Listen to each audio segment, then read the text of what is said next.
Olá, meus amigos, nossas saudações cordiais.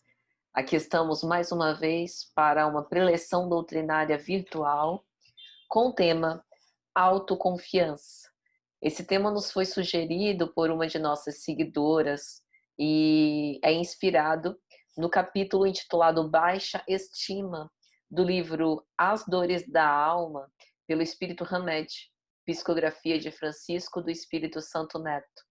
Nós fizemos uma pequena alteração no título com o objetivo de englobar nessa palestra lições proveitosas que Hamed e outros espíritos nos trazem para que possamos refletir em torno desse grande tema da confiança que, como veremos, tem muita relação com a estima que temos por nós mesmos.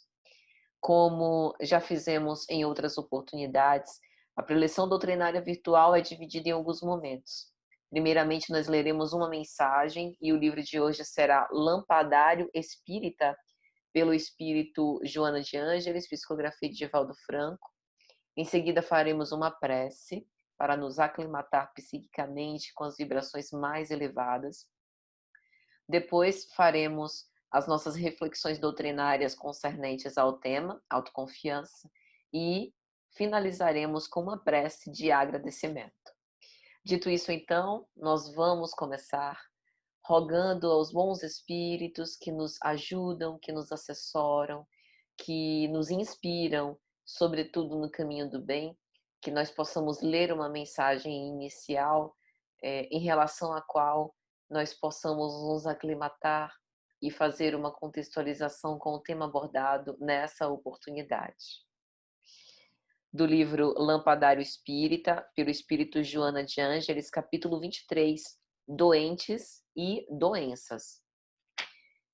Não é o que entra pela boca o que contamina o homem, mas o que sai da boca, isso é o que contamina o homem.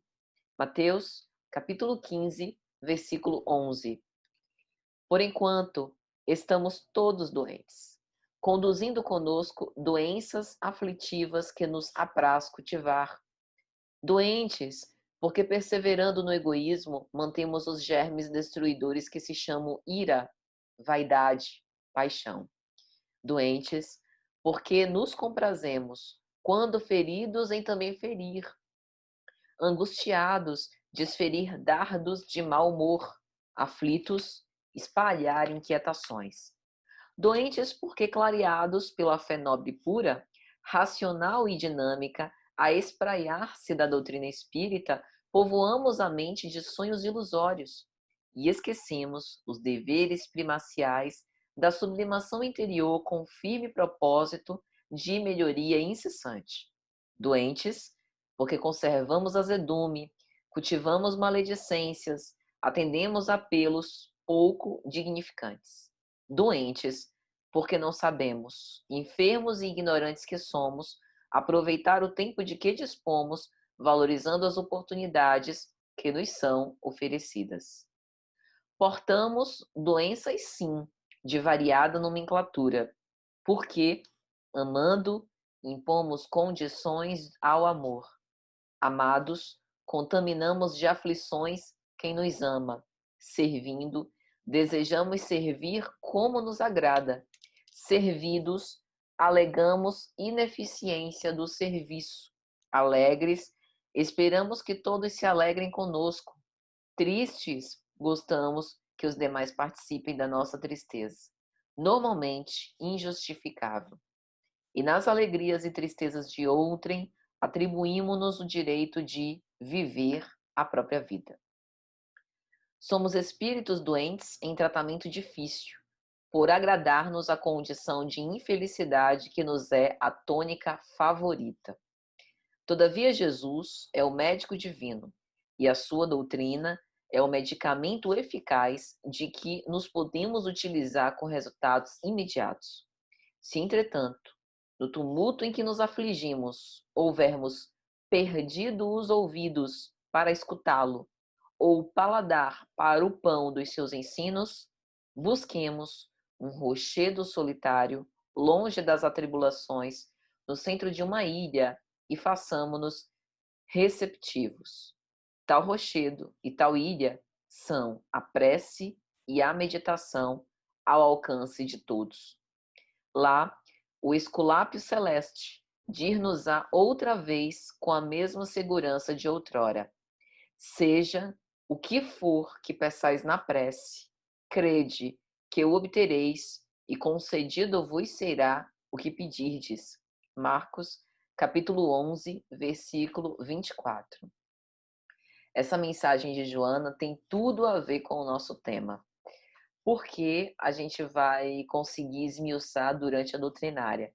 Mas basicamente eu já adianto que ela chegou no ponto quando ela fala aqui sobre as paixões, sobre os germes destruidores da ira, né, da vaidade, da paixão.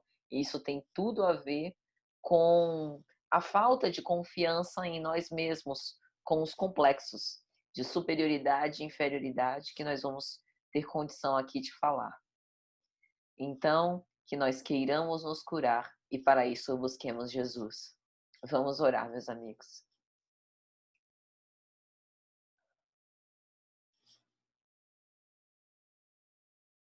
Divino amigo e mestre Jesus, companheiro de todos os nossos momentos, nós te agradecemos pelo seu amor e pela oportunidade que dá a todos nós, não obstante os nossos pecados, os nossos erros, as nossas vacilações e, sobretudo, as nossas enfermidades inúmeras, de sermos dignos de ter uma chance para poder nos arrepender e nos reparar, retratando-nos com a lei.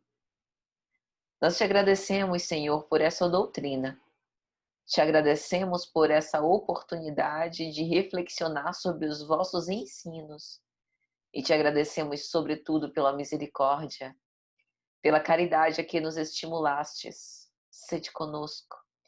Que nós possamos ter perseverança e coragem nesses tempos difíceis. Que nós tenhamos a humildade de nos reconhecer adoentados e, assim, possamos buscar o médico das almas para a nossa cura. Sede, portanto, conosco, mestre e amigo, hoje, agora e sempre. Que Deus seja louvado. Que assim seja. Então, meus amigos, nós vamos começar as nossas reflexões em torno do tema autoconfiança. E para começar, já acho que a segunda ou terceira palestra que eu começo com uma epístola paulina. Estou aproveitando a pandemia para poder revisitar as epístolas de Paulo. E hoje nós vamos começar com a primeira epístola aos Tessalonicenses, no capítulo 5, versículos 1 a 11. A vigilância aguardando a vinda do Senhor. Bom, antes a gente precisa fazer aqui um preâmbulo, né? Paulo envia aos Tessalonicenses Timóteo, a Tessalônica, né? Porque naquela época ele estava sozinho em Atenas e aproveita para endereçar a epístola aos Tessalonicenses, essa primeira epístola, recomendando. Nós sabemos que Timóteo era o filho do coração de Paulo, né? Do quanto de amor que ele sentia, né, por esse irmão em Cristo. E aqui Paulo faz uma exortação nesse capítulo em especial que nós vamos analisar sobre a vigilância e a confiança naquilo, né, que se chamava de parúsia, que era o termo atribuído à volta do Cristo. Nós já tivemos condição de abordar isso em outras oportunidades, mas nós particularmente acreditamos que o Cristo não voltará do mesmo modo que viveu entre os cristãos primitivos. Mas o Cristo está já entre nós, mas nós ainda nos conservamos impermeáveis às suas vibrações e não conseguimos ouvi-lo ou escutá-lo por conta dessas nossas enfermidades morais que Joana trouxe tão bem aqui nessa mensagem do Lampadário Espírita, que nos deixa cegos e surdos em relação aos apelos do Cristo. Então, vamos fazer a leitura aqui da primeira epístola aos Tessalonicenses, capítulo 5, versículos 1 a 11. a vigilância aguardando a vinda do Senhor. No tocante ao tempo e ao prazo, meus irmãos, é escusado escrever-vos, porque vós sabeis perfeitamente que o dia do Senhor virá como ladrão noturno. Quando as pessoas disserem paz e segurança, então lhes sobrevirá repentina destruição, como as dores sobre a mulher grávida, e não poderão escapar. Vós, porém, meus irmãos, não andais em trevas, de modo que esse dia vos surpreenda como ladrão, pois todos vós sois filhos da luz, filhos do dia, não somos da noite nem das trevas, portanto não durmamos, a exemplo dos outros, mas vigiemos e sejamos sóbrios. Quem dorme, dorme de noite, quem se embriaga, embriaga-se de noite. Nós, pelo contrário, que somos do dia, sejamos sóbrios, revestidos na couraça da fé e da caridade, e do capacete da esperança da salvação. Portanto, não nos destinou Deus para a ira, mas sim para alcançarmos a salvação por nosso Senhor Jesus Cristo, que morreu por nós, a fim de que nós, na vigília ou no sono, vivamos em união com Ele. Consolai-vos, pois, e edificai-vos mutuamente, como já fazeis. Por que eu escolhi este trecho? Porque eu acredito que Paulo sintetizou tudo que a gente vai falar aqui sobre autoconfiança.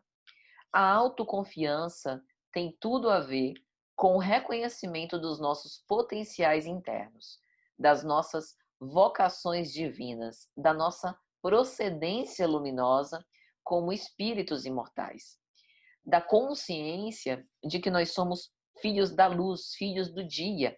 Essa expressão não é uma expressão paulina, é uma expressão de Jesus, né? Jesus fez essa abordagem com os fariseus, falando sobre esses que são filhos das trevas e filhos da luz, né? Dizendo que muitas vezes aqueles que não são os filhos da luz são mais prudentes do que eles próprios. Então, Paulo, mais uma vez, faz uma exortação à vigilância, como Cristo tantas vezes fez, pedindo que nós não durmamos, mas vigiemos e sejamos sóbrios. Bem se vê que Paulo aqui não estava falando do dia e da noite, tal qual a gente tem no passar das horas, né? O movimento de rotação da Terra, mas sim a atenção para com os fatos da vida, com o objetivo de que nós possamos passar pelas situações, extraindo delas as lições necessárias para o nosso próprio aperfeiçoamento, para a experiência, para a sabedoria que nós precisamos, com o objetivo de aproveitar essa reencarnação.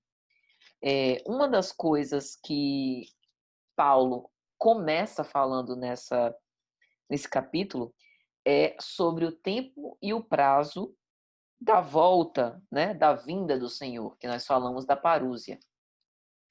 E ele, mais uma vez, diz que é escusado explicar, ou seja, que nem precisa explicar, porque nós sabemos que não haverá aviso e que esse dia do Senhor virá como ladrão noturno.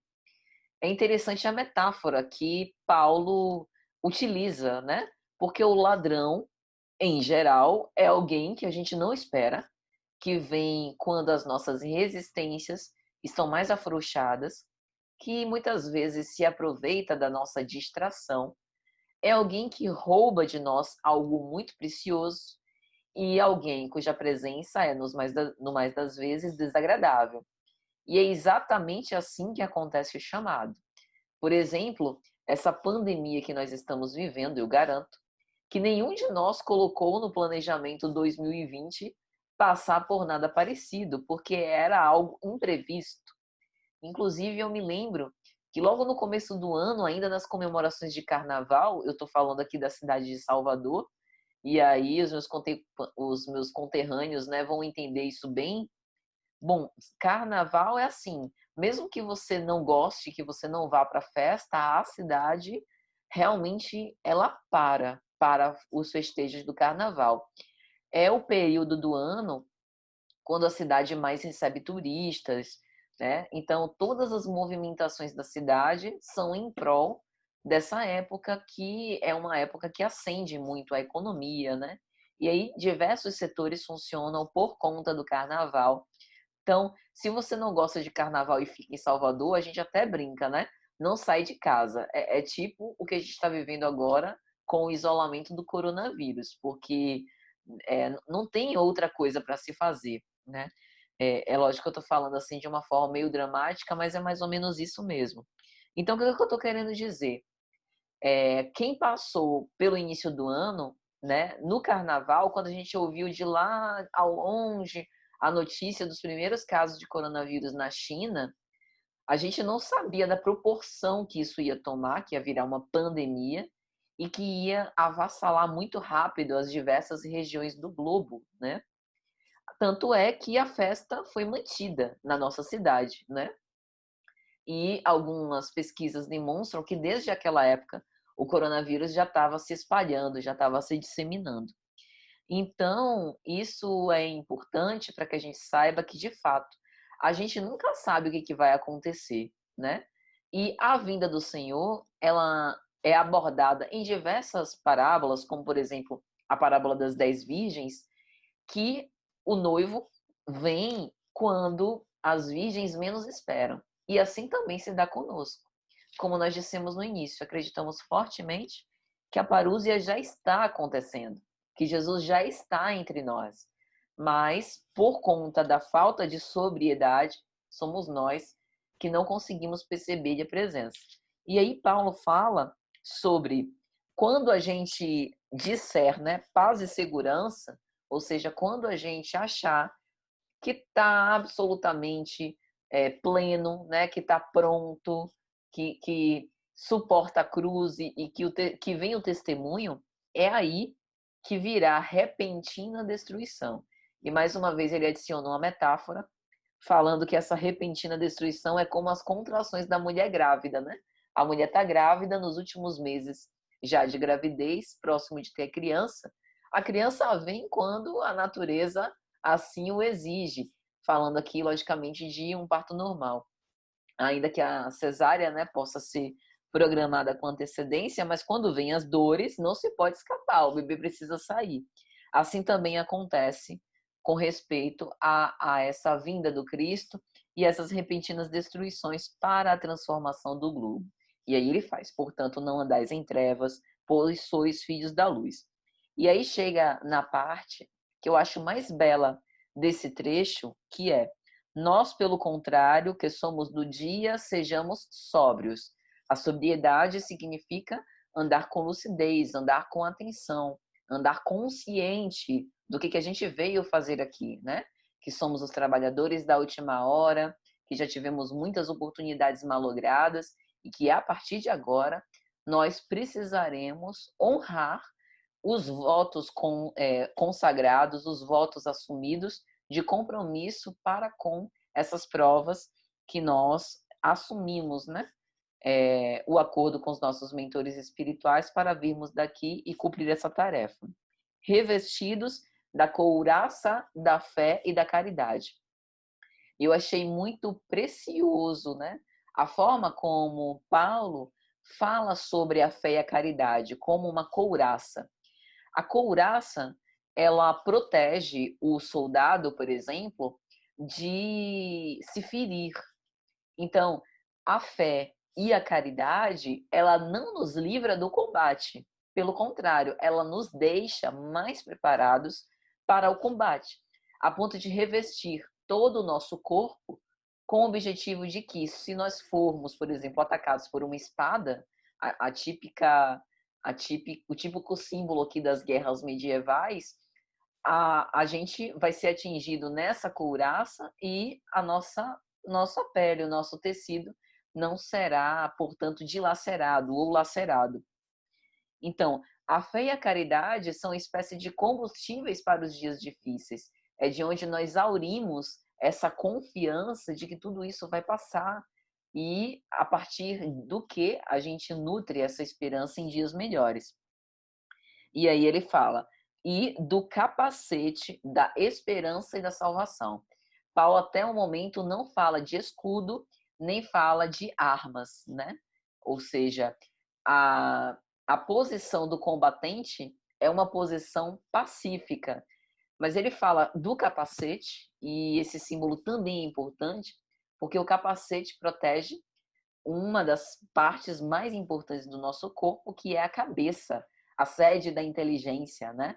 E também a sede das emoções.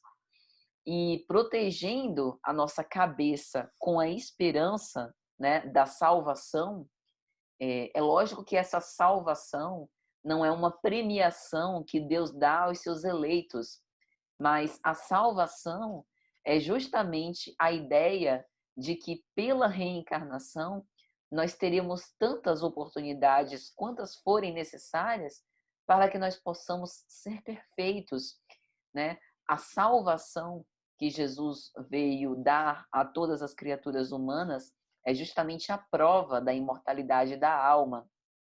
E isso é o símbolo da justiça do Criador e do amor imenso que ele tem por todas as criaturas humanas.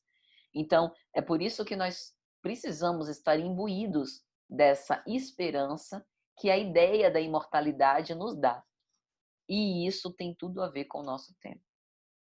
Tudo a ver. Porque Hamed, e aí já fazendo uma consideração conclusiva, né, por antecipação, Hamed vai dizer na obra As Dores da Alma que o materialismo fortifica a ideia do complexo de inferioridade, que é responsável pela baixa estima de si mesmo. E que se nós queremos desenvolver autoconfiança, nós precisamos viver conforme a imortalidade. Porque saber da imortalidade da alma, nós espíritas já sabemos. Considerar que a reencarnação é uma verdade, assumir, admitir isso, já é uma realidade, um ponto pacífico entre os espíritas, porque faz parte de um dos pilares básicos da doutrina. Mas viver conforme a imortalidade é justamente colocar esse capacete da esperança da salvação na cabeça e revestir-se da couraça da fé e da caridade. É assumir que fora da caridade não haverá salvação, que nós precisamos cumprir esse jugo leve, né? Esse jugo suave do Criador, de que o Cristo Consolador nos dá notícia, que nós precisamos fazer o bem na medida das nossas possibilidades, na medida das nossas capacidades, justamente para que nós possamos desenvolver essa confiança em nós mesmos e assim possamos seguir com fé, esperança e caridade. E aí é interessante porque na revista O Reformador, e eu gostaria de aproveitar esse momento para divulgar para vocês que a revista O Reformador, disponível na internet, ela está até o dia 31 de julho de 2020 aberta, inclusive para não assinantes que podem consultar, né, as revistas. Eu vou colocar no link da descrição desse vídeo o link para que vocês possam acessar as revistas, né? O Reformador. Na revista de outubro de 2011, foi escrito um artigo super interessante sobre a influência dos pais espíritas na autoestima dos seus filhos. E a gente vê que, tomando por base essa existência, é justamente na infância que a gente tem essas primeiras bases da estima de si mesmo, que a gente começa a desenvolver esse amor por nós, que nós herdamos as crenças que muitas vezes nós vamos levar para a vida adulta, com base nesse laço familiar, nesse laço de amor primordial que nós desenvolvemos por nossas figuras parentais. E aqui figuras parentais não entender como pai e mãe biológicos, porque muitas vezes aqueles que exercem o papel da figura materna e da figura paterna não são o nosso pai e a nossa mãe que nos gerou, que nos deu esse envoltório corpóreo para essa vida, né? Tem um vídeo no meu canal de psicanálise que eu inclusive falo sobre figura paterna e figura materna. Então, uma das coisas que são divulgadas nesse artigo é o seguinte: a autoestima, ela pode ser definida como um sentimento de valor que acompanha essa percepção que nós temos de nós próprios. E nós necessariamente precisamos do outro para que a gente possa se reconhecer enquanto individualidade. Porque no momento em que eu convivo com o outro, eu consigo definir a alteridade, o que sou eu e o que é o outro, em que na infância isso vai sendo definido muito aos poucos. Então a criança, e diversos autores espíritas falam sobre isso, sobretudo Emmanuel na obra Pensamento e Vida, quando vai falar do capítulo intitulado Filhos, Emmanuel vai dizer que a criança é como se fosse uma objetiva de uma câmera, né? Em que vão sendo gravados ali na tessitura sutil da alma aquelas expressões pelo exemplo, né? Que não apenas as palavras, mas sobretudo as ações dos pais, os hábitos, os comportamentos, eles vão sendo marcados, né, ali na memória infantil, e eles vão sendo marcados naquela alma que renasce com o objetivo de reaprender, de ser reeducada, sobretudo moralmente. Então, nesse artigo, vai se dizer que a criança aprende muito mais com as atitudes e, se for o caso, com os rótulos que foram recebidos na infância, nessa dinâmica familiar, por parte da convivência. E que a figura materna e paterna tem essa função do amparo pelo olhar. Então, a forma como a criança é recebida, é vista, né, é encarada, é amparada ou desamparada por quem exerce essa figura materna ou paterna, define essa estima de si mesmo que a criança, mais tarde, quando passar pela sua estrutura da personalidade, chegar à fase adulta, boa parte disso ela irá conservar. E aí eles vão dizer ainda que a educação é o conjunto desses hábitos adquiridos. Hábitos nós sempre teremos. Quem não os tem bons, como vai dizer Joana de Ângeles, necessariamente os terá maus. Por isso, a nossa importante função como pais e mães de dar bons exemplos, de ter bons hábitos, cultivar bons hábitos, não apenas para nós, mas sobretudo para os nossos filhos, que somos exemplos. E aqueles que não são pais e mães, saibamos que, como dizia o apóstolo Paulo, nós estamos envolvidos por uma nuvem de testemunhas e sempre, em tudo que fazemos, somos a soma de muitos e que há, portanto, essas testemunhas oculares dos nossos passos, ainda que desencarnados, que nos acompanham de perto, sobretudo nós espíritas, que muitas vezes retornam ao nosso convívio, atraídos pelas nossas más inclinações, né? Nós não podemos desconsiderar que a crosta terrestre, a psicosfera terrestre é adoentada. Nós vimos na mensagem que lemos no início do Lampadário Espírita de Joana de Ângeles, e há muitos espíritos sofredores que estão ao nosso redor, muitos deles que não querem nos fazer mal. Alguns são, de fato, inimigos de outrora, mas muitos outros são espíritos sofredores que buscam um consolo.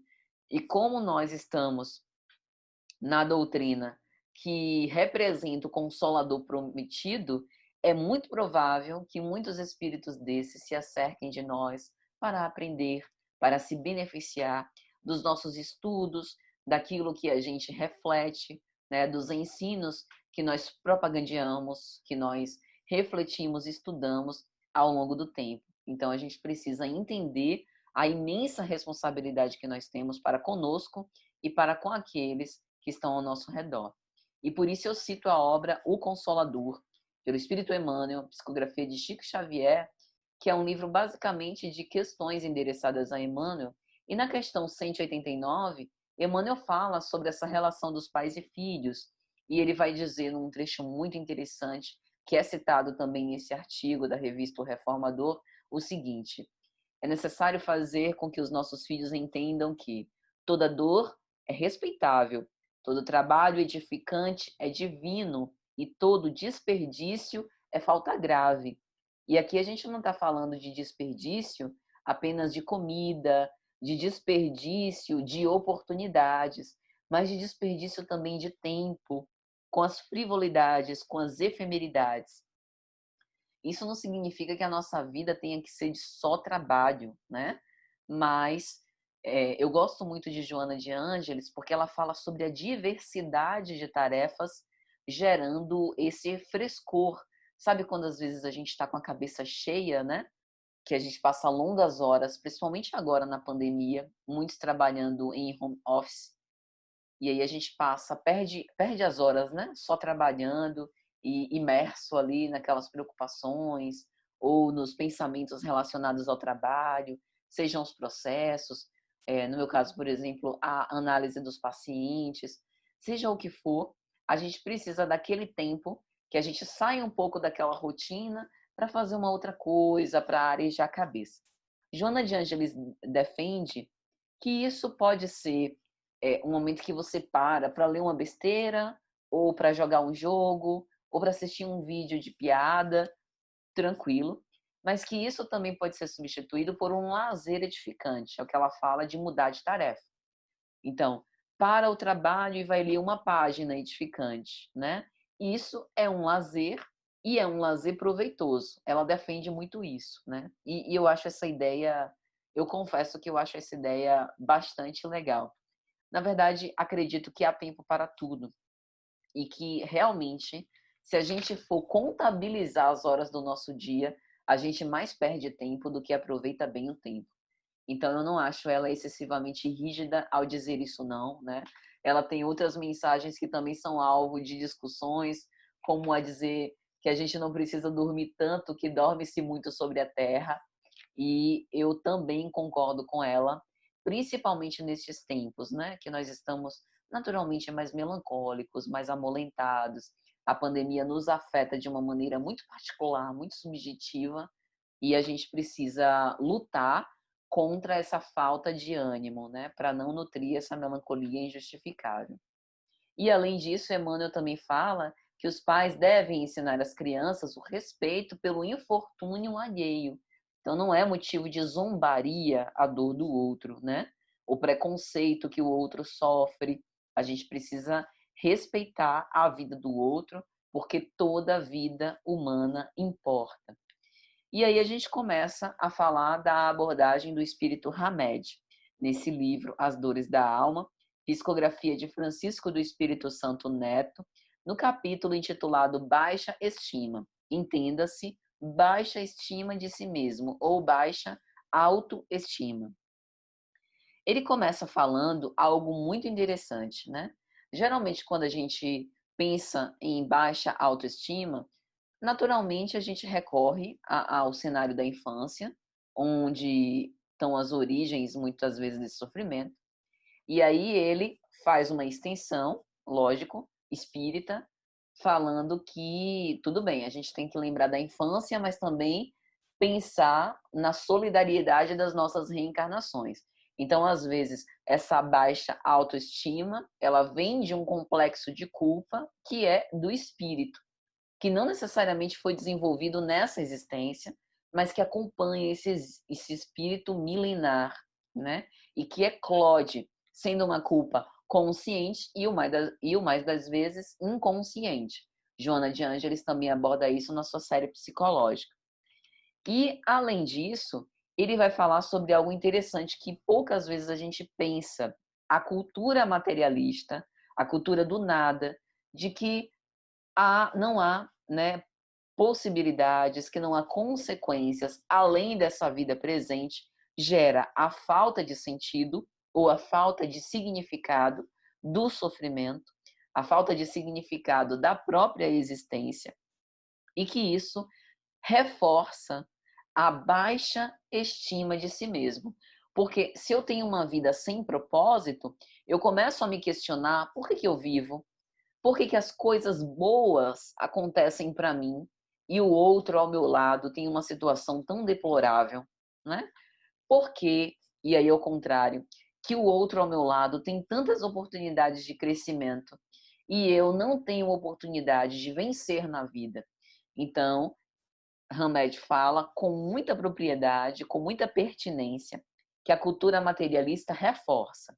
Aqui a gente precisa fazer um adendo.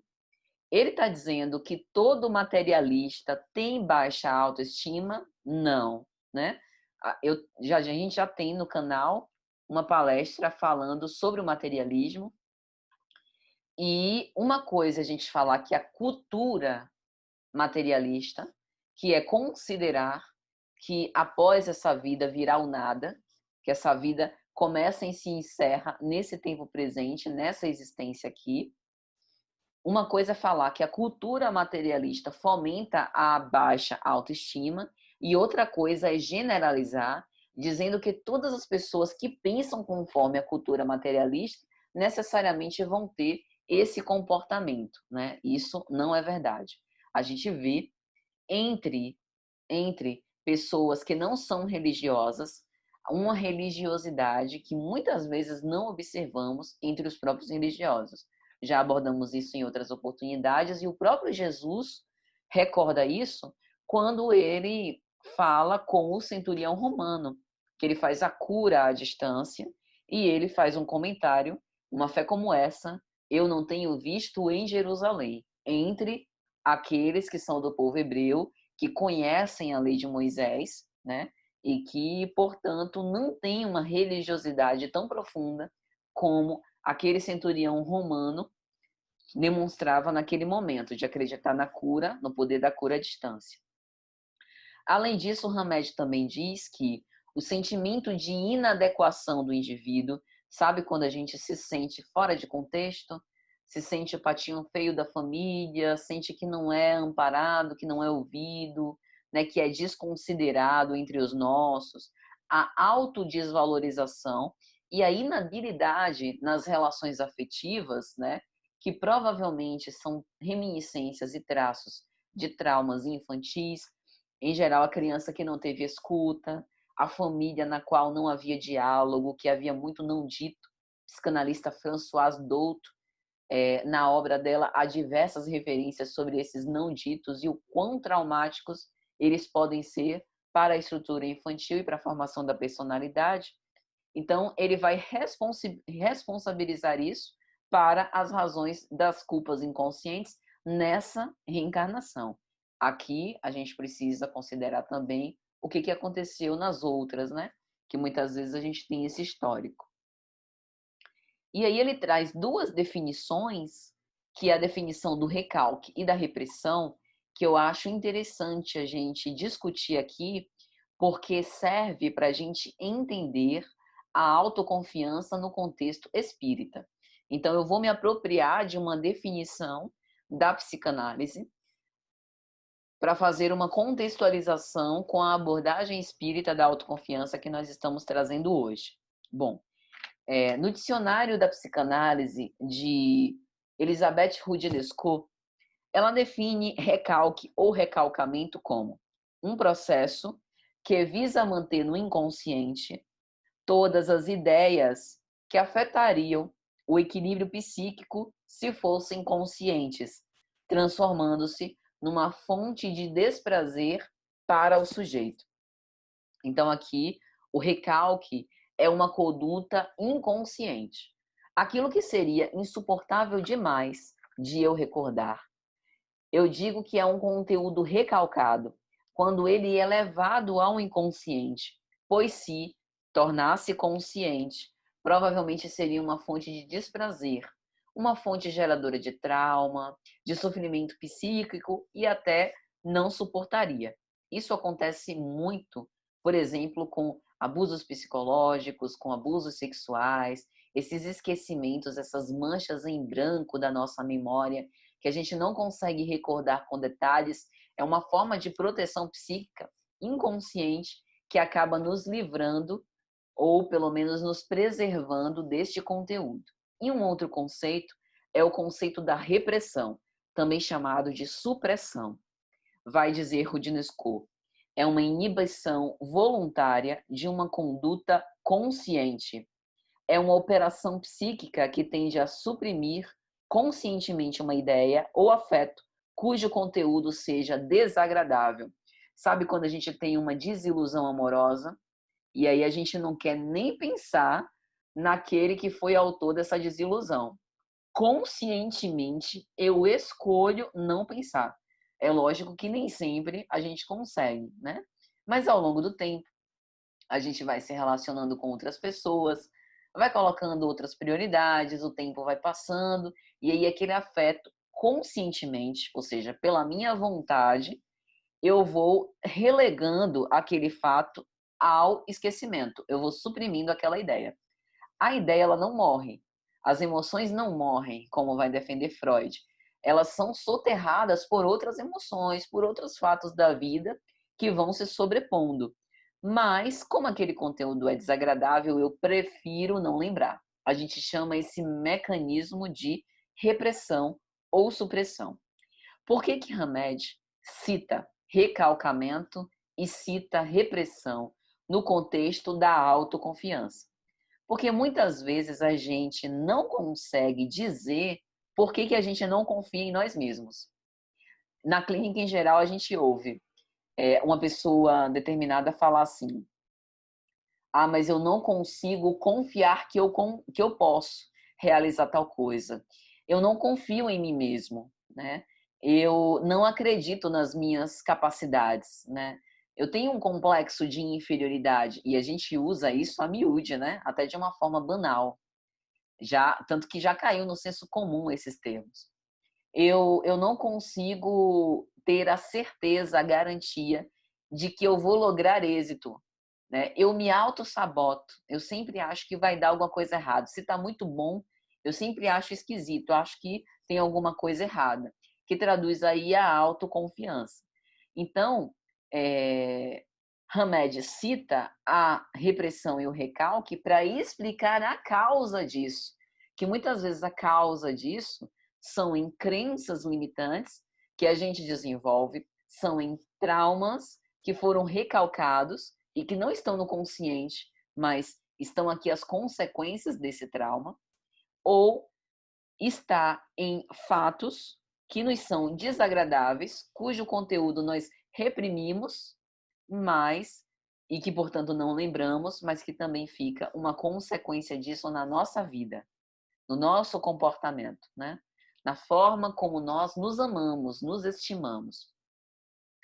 Então, em resumo, Hamed vai falar que a autoconfiança ela se traduz por um conjunto de estilo de vida.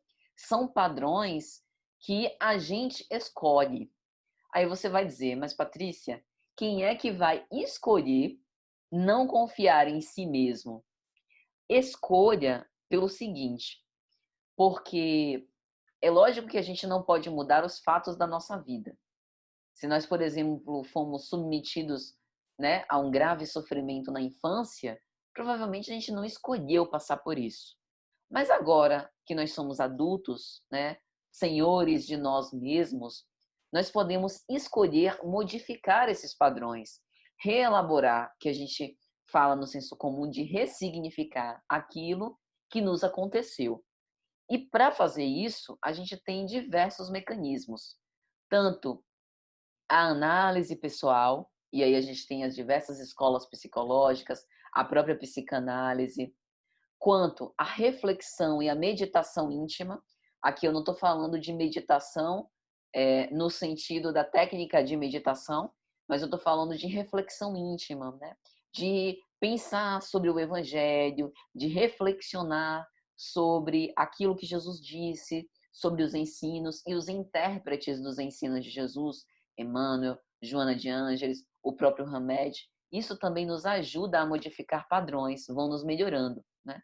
Participar dos eventos espíritas, agora as lives, né? E reflexionar com aqueles ensinos que são compartilhados e, principalmente, vivenciar na prática, na medida das nossas possibilidades, aquilo que a gente já consegue viver do Evangelho.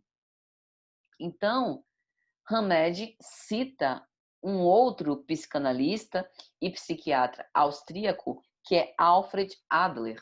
E ele vai fazer uma citação de Adler, e eu aproveito aqui para citar em A Ciência da Natureza Humana. Alfred Adler vai dizer o seguinte: algumas pessoas adotam a cólera como meio sistemático de luta e são dignas de menção porque elas não têm outro meio de enfrentar uma dificuldade. Elas são geralmente pessoas muito suscetíveis, que não podem tolerar a existência de um superior ou um igual, e que querem ser sempre superiores para se sentirem felizes. Em consequência, elas vivem constantemente em guarda, para que alguém não se desaproxime muito de perto, ou não as avalie. A desconfiança é o traço de caráter aliado com mais frequência a tais melindres. É-lhes impossível confiar em quem quer que seja. Alfred Adler, nessa obra do século XX, vai falar sobre confiança em si mesmo e vai fazer uma analogia à cólera, né? Vai fazer uma analogia a esse sentimento de suscetibilidade profunda que, por não confiar em si mesmo, também não confia com os outros. Por conta desse complexo de inferioridade, né? De se achar menor do que os outros, começa a desenvolver um complexo de superioridade, de querer sempre ser superior para se sentir feliz. Precisa diminuir o outro para se sentir bem. E aí o que eu achei mais interessante é que no Evangelho segundo o Espiritismo, veja só, no capítulo 9, Bem-aventurados os que são brandos e pacíficos, Instruções dos Espíritos, item 9, a cólera. O espírito Hahnemann vai falar, na verdade, como Adler veio depois, Adler vai corroborar o que Hahnemann disse, abrindo aspas para o Evangelho. O orgulho vos induz a julgar-vos mais do que sois, a não suportardes uma comparação que vos possa rebaixar, a vos considerardes, ao contrário, tão acima dos vossos irmãos, quer em espírito, quer em posição social, quer mesmo em vantagens pessoais, que o menor paralelo vos irrita e vos aborrece. Que sucede, então? Entregai-vos à cólera. Veja que interessante. A gente tem a psicanálise e o espiritismo abordando o mesmo tema de uma forma muito semelhante, dizendo que na raiz dessa desconfiança, dessa baixa autoestima, há um complexo de inferioridade que acaba levando o indivíduo a desenvolver um falso complexo de que é superior. E aí qualquer comparação que fazem com o outrem já é motivo de irritação e cólera. Então, muitas vezes, essa irritação e essa cólera se explica e tem raízes lá no orgulho, de não permitir uma comparação menor que fosse, de gerar um excesso de melindre e suscetibilidade, que na verdade traduz uma falta de confiança em si mesmo, né? Então, aqui a gente chega na raiz da falta de confiança em si mesmo e da baixa autoestima. E aí, já caminhando aqui para as nossas considerações finais, Hamed nos dá a diretriz sobre o que fazer para desenvolver essa confiança em si mesmo. Ele vai dizer: a providência primeira e essencial para que possamos nos curar do sentimento de baixa estima ou inferioridade é a convicção na imortalidade da alma e na pluralidade das existências, somada à crença de que somos seres espirituais criados, plenos e completos, vivendo uma experiência humana com o objetivo de nos conscientizarmos dessa nossa plenitude inata, ou seja, nós precisamos nos dar conta e nos convencer das aptidões e vocações naturais que nós temos para a mudança. Nós precisamos entender que nós não somos o que fizeram de nós, mas o que nós fizemos do que fizeram de nós. Que mesmo que nós tenhamos experiências, tenhamos colecionado experiências traumáticas, agora nós podemos ter uma vida diferente. Que o Evangelho de Jesus nos dá as diretrizes para que a gente possa reavaliar esses padrões, reconstruir, construir novos hábitos, mais edificantes, mais salutares, tendo sempre em consideração que nós somos espíritos imortais e que nós estamos aqui neste mundo para nos ajudar e não para competir, que nós não precisamos diminuir o outro para poder nos sentirmos melhores. Recordemos Jesus.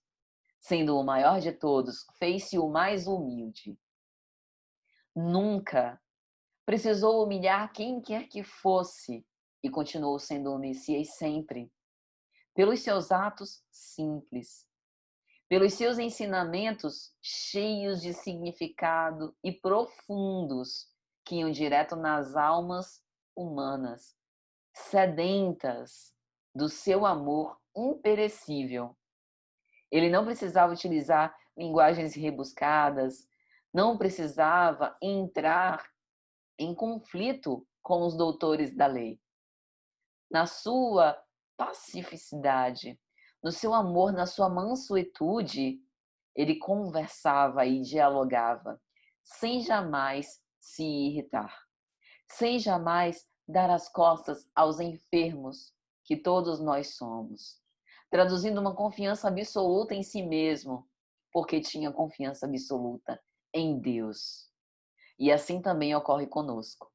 Quando nós reconhecemos os nossos potenciais da alma e nós estamos convictos que somos seres imortais, nós confiamos em Deus e assim confiamos em nós mesmos e temos condição de confiar nos outros. Meus amigos, nossos sinceros votos de paz. Que essas palavras tenham servido de alguma sorte, tenham sido úteis e que Jesus nos inspire e proteja sempre para que nos estimule a essa confiança em nós mesmos. Passaremos por tudo, nessa ou na outra vida e nas outras vidas. Vamos orar.